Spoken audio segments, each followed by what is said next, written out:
pois esta é un pouco a historia dos muiños. A min os muiños recórdamos sempre, pero claro, eu nací no 37, pero é que antes do 37 eses muiños xa existían. Nos tempos de miña nai e de miña abuela xa iban a moer a eses muiños. E máis, non só era deste contorno, senón da zona por aí hacia as Neves ou máis lexos, que viñan de verao a moer aquí, porque por alá os regatos secaban e este muiño, ou este río do Arenteiro, levaba moita agua, entonces aquí de verao, pois, ainda tiñan agua para moer. Que penso que algunhas veces ainda tiñan tamén problema coa agua de verao, pero bueno, non como por aí. Entón viñan a xente por aí en cabalos, desde eses sitios, traía o grao e viña aos muiños estes. E despois, cando foi da guerra, nos tempos da guerra e da posguerra, o que traballaron eses muiños, como os fornos, a xente tiña que comer, entonces compraban nas feiras o fruto, os que o collían xa o collían, e os que non compraban ou iban a buscar a outros pueblos onde o cosechaban, e viñan a moer, e moían nestes muiños e cocían nestes fornos, porque era a única maneira de comeren. E iban vender o pan polos pueblos e polas feiras e polas ribeiras. Jesús, o meu home, pois traballaba co fruto, vendía as cousas, non sabes? Collemos aquel muiño e fomos para ali, porque antes tiña que ir moer ao outro lado e deixarlle ali algo por facelo, non sabes? E ali alquilamos o muiño que estaba, os donos estaban en Venezuela e, por certo, non volveron máis. Estuvemos ali 10 anos e pico. A min recórdame o muiño do Ángel, o muiño do Herminio e o muiño do Filomeno. O do Filomeno había dous muiños, un da parte daqui da ponte e outro da parte da lá, pero eran todos estaban todos na mesma finca, porque tiñan unha finca, era unha propiedade moi grande, e aí estaban eses dous muiños. Os do Herminio un pouco máis abaixo, que me recorda a señora Leonisa, que era moi boa moza e moi boa persona. Despois había o do Ángel, a Albina, moi traballadora tamén a Albina. E despois, máis abaixo ainda, había outros que chamaban os do Minisildo, que tamén tiñan moita clientela. E eses muiños, pois, formaron parte da vida destes povos.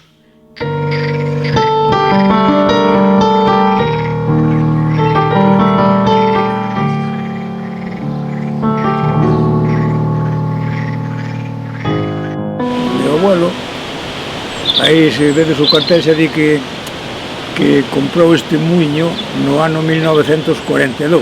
Bueno, pois, vou dicir como era a forma de traballar, non?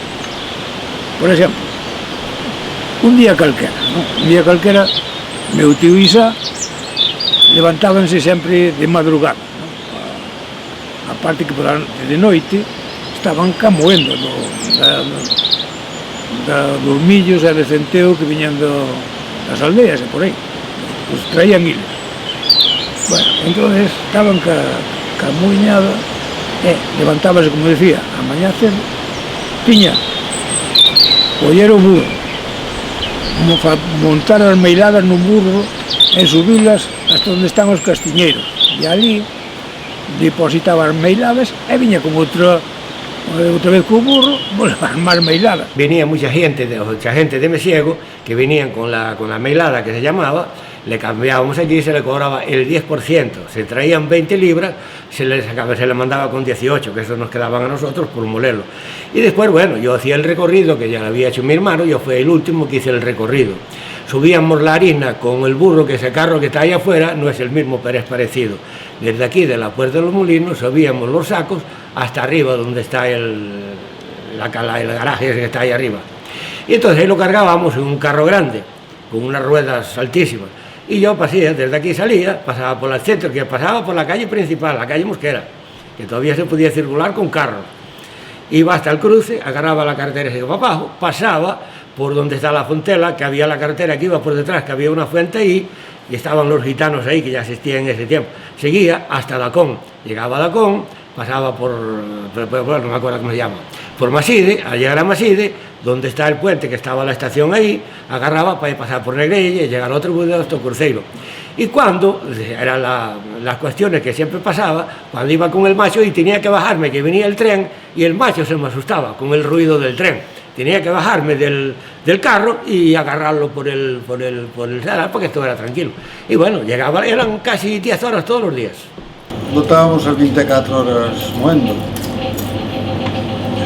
A mí me levaban para a cama, pero meus pais quedaban, un ou outro quedaban toda a noite, atendendo os muiños, botando o millo, recollendo a fariña e todo. E a min tocábame de baixar de motocarro os granos abaixo e despois de subir a fariña a motocarro. Antes de haber a motocarro había dúas bestas con dous carrillos, unha mula que tiña a forza que non tiña motocarro despois. Que non tiña motocarro despois, pero era unha muliña pequeniña.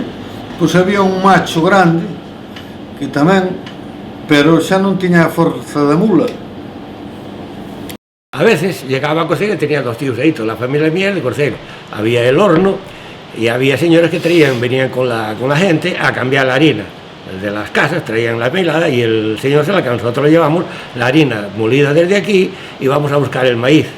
Llevamos para allá la harina, traíamos el maíz. Y esas eran casas de cambios que le llamaban. Y para el horno también. Eu viñen para aquí, non? Caseime e quedei aquí con meu neno e ele foi para o servicio militar porque nos casamos moi novos, e xa o neno xa camiñaba, pero cando ele se foi para o servicio. Entonces, este tiña unhas fincas para ir para arriba, chamase un Marcial, entonces eu iba a traballar con miña sogra, a arar, bueno, botar o millo, facer todo. Traballei como unha negriña. Aquí normalmente a fariña levábase aos muiños de Señorín, que ali foi onde nacín eu, en Señorín. Íbase por Flores, atravesábase por Flores, había un sitio que están os muiños que tamén lle chamaban dos Caxotos, e ali había un sitio de moitísima lama, que chamaban o Trollo, e moitas veces era no inverno o carro e o cabalo quedaban ali embarrados e tiñan que ir a axudarlle pois, para que se movese.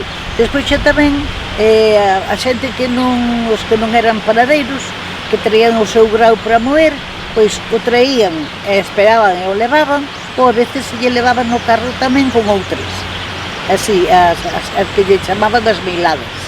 Pero normalmente de aquí levábase ao forno de Señorín. De Señorín había 3 fornos. Había o da tía Julia, que era precisamente tía de meu pai, había o da Concha e o outro, a verdad que non me acordo como se chamaba. O fincapé é sobre todo nos fornos. Nos fornos é que eran a mellor clientela para esta xente que iba co carro da fariña. Era a mellor clientela porque ali no forno era onde facía, por suposto, facías o pan, e tamén supoño que se compraría pan, habría xente que iba ali ao forno para despois tratar co pan outra vez, para vendelo na plaza, no Carballiño, onde fora, non?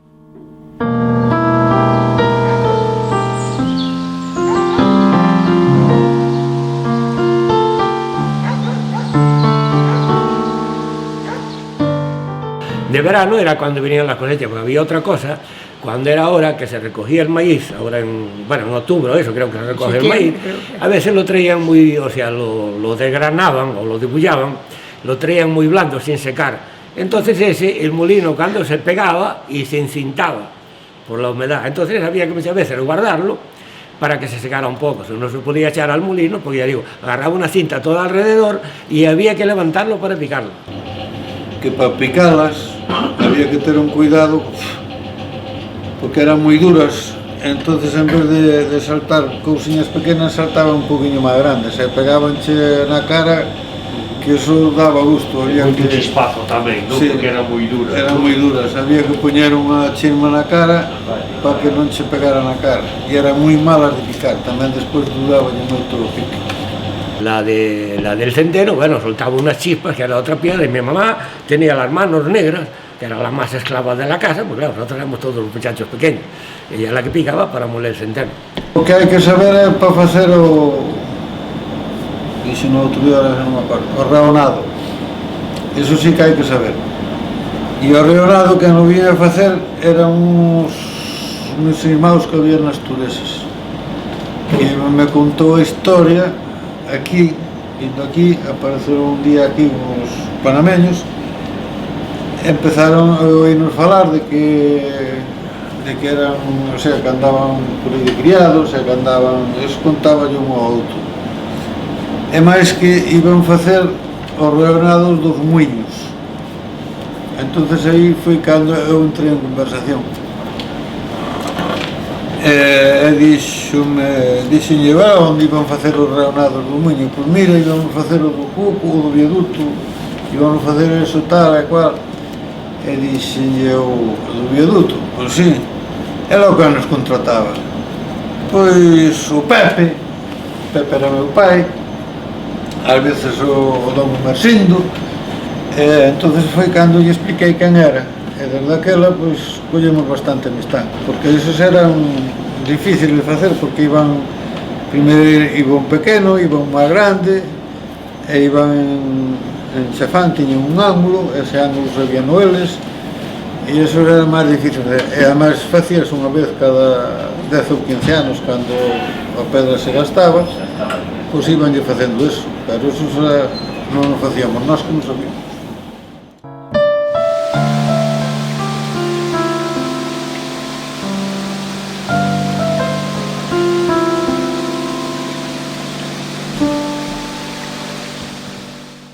O muiño a mí parecíame enorme, porque era grandísimo, estaba situado aquí case onde estamos nós agora. O grau que se moía sobre todo era centeo para as panadeiras de Señorín, que entonces as mulleres de Señorín eran casi todas panadeiras. Entonces había un carro con un cabalo, e normalmente no muiño había un criado que se lle chamaba, e iso era o que estaba para repartir, levaba a fariña e traía os sacos co grau. Solían ser sacos daqueles decían de 100 libras, eu non sei se era moito ou era pouco, a mí parecíame moito. E entonces, nunha moa, nun muiño, moíase o centeo, no outro o millo, no outro o trigo había pouco. De trigo máis ben o que lle chamaban meiladas, eran así pouquiñas cousas. Neses muiños tiñan un problema, entonces acudían a nós, que collíanlle a pé moi pronto. Os nosos non collían tan pronto a pé. A pé é cando o río trae moita agua e a parte de abaixo do muiño sube moita agua e non deixa andar o rodicio. Esa é a pé. Recordo unha, non che podo dicir o ano, pero posiblemente tería eu 14 ou 15 anos, e a saber si que lle collemos medo a enchente do río, e fomos dormir a casa de miña tía Chelo, de Aurelio. E depois, cando chegamos ao día seguinte, xa estaba xa baixar ao río. Pero entonces chegara, dixera che que a casa tiña 9 escaleiras, pois chegara a auga a segunda escaleira, que eso non era normal. Acordo que miña nai, a cociña era a cociña de ferro económica, que botara 15 días cociñando encima da cociña en sillas. Para non mollarse. Para non mollarse, que chegaba a agua onde se metía a leña a cociña. E botáramos así 15 días. As mesas, que había mesas flotando na agua, e nós comíamos o pouco do quente que comíamos, pois comíamos no plato encima das sillas. Eso acordo moitas veces. E despois non dábamos dormido de noite, porque nos faltaba o ruido do río, e non dábamos dormido, aquela tranquilidade, aquela paz. Eso moitas veces me pasou de non dar dormido.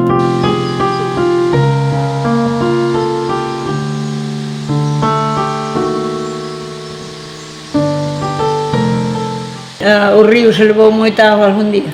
Bueno, levou tanta canta estaba na piscifactoría, que foi a única vez aí na piscifactoría do Estado, entrou, pasou por arriba dos muros, e levou troitas, e levou peixes, e levou todo. Ui, Virgen Santísima. Eso ya aquí tamén, bueno, entrou case hasta cerca das portas das ventanas do muiño. Foi a crecida máis grande que eu recordo, deu ser polos anos 50 ou 50 e pico por aí.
Mira, o muiño tuvo un momento de moitísimo traballo.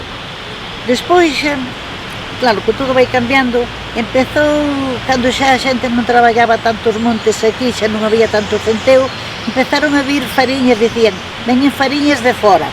Ora só veñan fariñas de Zamora, de Salamanca, de esa zona de por aí, entonces xa baixou máis a cousa, porque xa viña a fariña, non había que moela, e o pan era máis blanco, a xente xa mellorara un pouco a súa forma de vivir, e ali empezou a baixar un pouco. Me quedaba, bueno, foi decaendo, e mira, eu penso que a actividade última do muiño foi por alá polo ano, entre os anos 59 e 60. Cando empezaron a vir esos muiños todos caseiros, eléctricos, iso foi cando aí empezou a decaer. Eso ya pasó hace 50 años. Ahora ya ni molemos, ni pineiramos, ni hacemos nada. Bueno, algún día había que jubilarse. Claro, xa eran horas.